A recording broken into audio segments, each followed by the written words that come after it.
সুজন মণ্ডলের বিরুদ্ধে কিন্তু এর আগেও একাধিক অভিযোগ উঠেছিল, কেননা এই সুজন মণ্ডল তৃণমূলের কর্মী সমর্থকদেরকে কিন্তু রীতিমতো বিজেপিতে যোগদান করাচ্ছিল টাকার বিনিময়ে, তেমনটাও অভিযোগ উঠে আসছে, তেমনটাই পুলিশ সূত্রে জানা যাচ্ছে।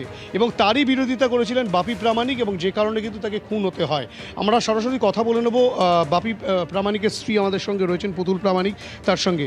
দিদি, মূল অভিযোগটা কি? কেন খুনটা? শুধুই কি এই তৃণমূলের লোকজন যাতে বিজেপিতে যোগদান না করে তার বিরোধিতা করা? প্রথম হচ্ছে গিয়ে যেদিনকে মার্ডার হয় সেদিনকে বিকেলবেলা সব ওদের একটা মিটিং হয়েছিল। সুজনদের না, আমার স্বামীদের সঙ্গে একটা মিটিং হয়। এবার মিটিং হয়ে সব ছেলের মতন সব বাড়ি চলে যায়। বিকেলবেলা রাত 9টার দিকে মনে হয় বাড়ি এসছে। বিকেলবেলা মিটিং করে তখন বাজে 10টা 11টা মতন বাজে। এবার তারই মধ্যে কী ওর নামটা মানে ওই যে কী ভুলে যাচ্ছি, হ্যাঁ বাদল লাস্ট ফোন করেছিল রাত্রে। বাদল বলছে, বাপিদা আমার এরকম ধরে মারছে, তোরা আয়। তা বলছে অনেক রাত হয়ে গেছে, ঠিক আছে তোকে মারছে, আর কদিনকে তোরা ফোন কর, আমি যাচ্ছি।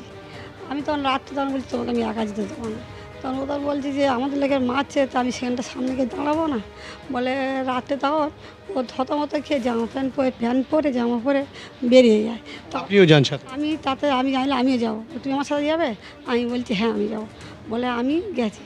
এবার গেছে, ও ফোন করে যাচ্ছে, হ্যালো তুই কোথায় রে? বলে আমি এই তো আছি। আমার ফলে সে ভিডিওটা আছে আমাদের ফোনেতে, বললে আমি দেখাবো।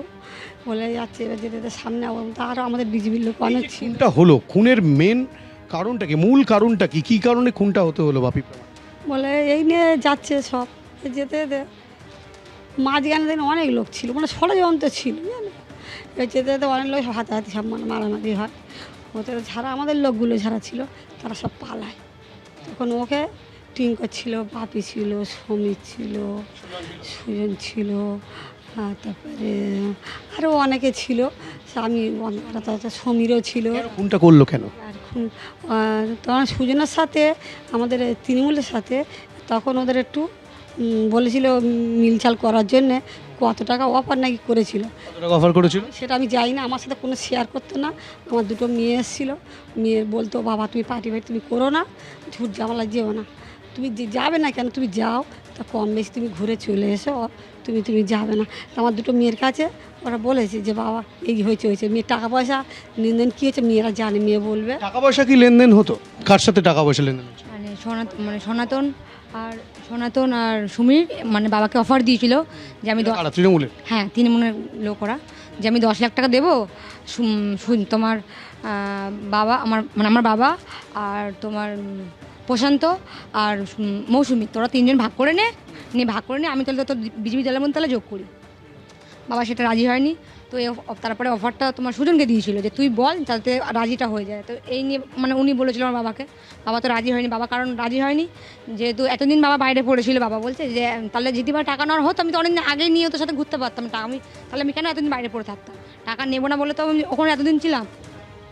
সেই জন্য বাবা মানে এই জন্য বাবা টাকা নিতে রাজি হয়নি, ওদের রাগটা এখানেই। আর মানে সুজন, হ্যাঁ ওই কারণেই বাবা খুনটা হয়েছে। তো দল থেকে তাড়িয়ে দেওয়া হয়েছে? হ্যাঁ করা হয়েছিল তো, কিন্তু মানে রাগটা মেন রাগ হচ্ছে এইটাই যে আমার বাবা মানে টাকাটা নেয়নি, ওরা যদি মানে ওই দলে চলে আসতো তাহলে সমস্যাটা হতো না, সেই জন্য মানে বাবা তো রাজি হয়নি, এই জন্যই ওদের রাগ ছিল। নেপথ্যে কি বিজেপির কর্মী সমর্থকরাই রয়েছে? সুজন রয়েছে, হ্যাঁ রয়েছে, উনি রয়েছে, সুজন রয়েছে। বিজেপির লোক আছে না, হ্যাঁ কম বেশি তো রয়েছে, কিন্তু আমাদের সামনে সব সাথে কারা আছে? সাথে ঠিক আমি বলতে পারবো না। তৃণমূলের লোকজন আছে? হ্যাঁ তৃণমূলের লোক তো রয়েছে, আর বিজেপির লোক বলতে রয়েছে। আমাদের সামনে আসছে ভালো মানুষ সাজছে যে হ্যাঁ রয়েছে, কিন্তু পিছনে আমাদের মনে হচ্ছে রয়েছে অনেকেই। সুতরাং বাপি প্রামাণিকের মেয়ের যেটা স্পষ্ট বক্তব্য যে 10 লক্ষ টাকা তাকে অফার করা হয়েছিল বাপি প্রামাণিককে, এবং সেই টাকা দিয়ে তৃণমূলের লোকজন বিজেপিতে যোগদান করতে চেয়েছিল, যে তৃণমূলের লোকজনের জন্য বাপি প্রামাণিককে বাড়ির বাইরে থাকতে হয়েছিল। সেই কারণে বাপি প্রামাণিক কিন্তু তিনি তার বিরোধিতা করেন, এবং সেই কারণেই সম্ভবত খুনের ঘটনা। যদিও এই গোটা ঘটনায় বারুইপুর পুলিশ জেলার পুলিশ তারা কিন্তু তদন্ত প্রক্রিয়া শুরু করেছে। সুজন মণ্ডল সহ মোট 4 জনকে গ্রেফতার করা হয়েছে। তাদের মধ্যে সুজন মণ্ডল ছাড়াও আরও এক ব্যক্তি আছে, তিনিও বিজেপির কর্মী, আরও 2 জন তৃণমূল কংগ্রেসের, তেমনটাই পুলিশ সূত্রে প্রাথমিকভাবে জানা যাচ্ছে। বাকি আরো 12 জনের খোঁজে পুলিশ তল্লাশি চালাচ্ছে। এই গোটা ঘটনার নেপথ্যে অবশ্যই এই তদন্ত প্রক্রিয়ার দিকে আমাদের নজর থাকবে। বাকি 12 জনকে কোথা থেকে খুঁজে পায় পুলিশ সেদিকে নজর থাকবে। আপাতত হিন্দোল তোমায় ধন্যবাদ। তবে শুধুমাত্র বাপি প্রামাণিকের পরিবারই যে এই সুজন মণ্ডলের বিরুদ্ধে অভিযোগ করছেন তাই নয়, স্থানীয় এক বিজেপি কর্মী তিনিও ভুরি ভুরি অভিযোগ করেছেন ধৃত সুজন মণ্ডলের বিরুদ্ধে। রাজনৈতিক পরিচয় সুজন বিজেপি করতো, তারা সব টিএমসি, যারা ছিল সব টিএমসি। তারা আমরাও অনেক বছর ধরে বিজেপি করছি 2014 থেকে। এরকম টাকার অফারটা ওরা সবাইকে দিত, টাকার অফার না যে মানতো তাকে জীবন নেওয়ার মানে হুমকি দিত। সুজন মণ্ডল কী করলো, লোভে পরিণত হয়ে গেল।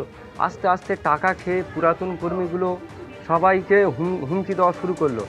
টিএমসির ছেলেগুলোর ঢুকিয়ে নিল, নিয়ে বলছে আমরা কি চুরি করে আছি, আমরা কি এই আছি, তোদের দেখে নেবো, এই নেবো সেই নেবো। আপনাদের অফার দিচ্ছে, এটা কারা বলছিল টাকা দেওয়ার কথা? এটা তো তোমার টিএমসির ওই যে দালাল সমীর সর্দার, এরা টিএমসি করতো, করাতে বিজেপিতে টাকা দিয়ে ঢোকার চেষ্টা করেছিল। যে প্রতিবাদী লোকটা বাপিদা ছিল তার তো পুরো পরিকল্পনা ভাগে এরাই মেরেছে, যাতে আর প্রতিবাদ করার কেউ না থাকে।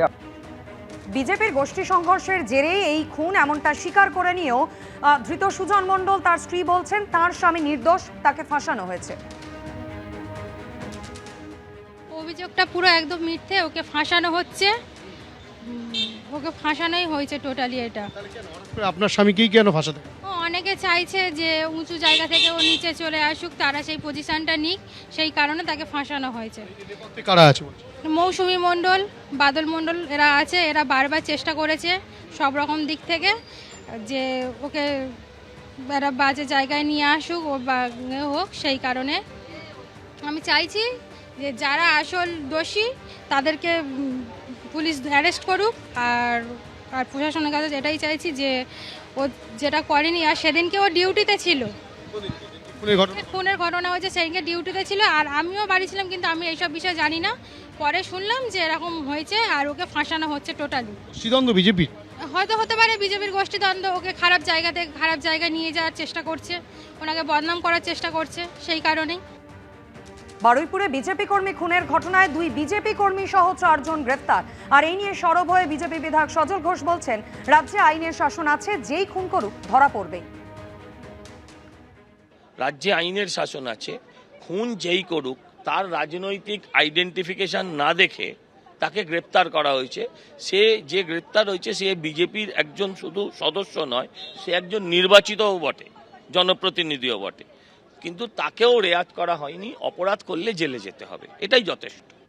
বিজেপির গোষ্ঠীদ্বন্দ্ব, এলাকা দখল, তোলাবাজি, নিজেদের মধ্যে গন্ডগোল, এবং এখন তো দেখা যাচ্ছে যে খুন হয়েছে সেগুলো আবার বিজেপিরই লোকজন, মানে যারা গ্রেফতার হয়েছে। তো সুতরাং বিজেপি একটা এই 2-2.5 মাসের মধ্যে তোলাবাজি থেকে মারামারি, নিজেদের মধ্যে গোষ্ঠীবাজি, একটা অরাজক পরিস্থিতি তৈরি করেছে, এবং পুলিশ এখানে সম্পূর্ণভাবে নিষ্ক্রিয়, এবং বিজেপির দলদাস। পুলিশের ক্ষমতা নেই বিজেপির গোষ্ঠীবাজি থামাবার। এন্টালি থানায় গিয়ে তালা মেরে দিয়ে সামনে দাঁড়িয়ে বাইট দিচ্ছে, সেই তালা খোলার ক্ষমতা পুলিশ দেখাতে পারল না। ফলে বিজেপি এইগুলোর পেছনে, তৃণমূল তো আর এসবে জড়িত নয়। এলাকা দখল, গোষ্ঠীবাজি, দাদাগিরি করতে গিয়ে এগুলো করছে বিজেপির লোকেরা, ধরা পড়েছে বিজেপি একাধিক কেসে, একাধিক জায়গায়। এবিপি আনন্দ এগিয়ে থাকে, এগিয়ে রাখে।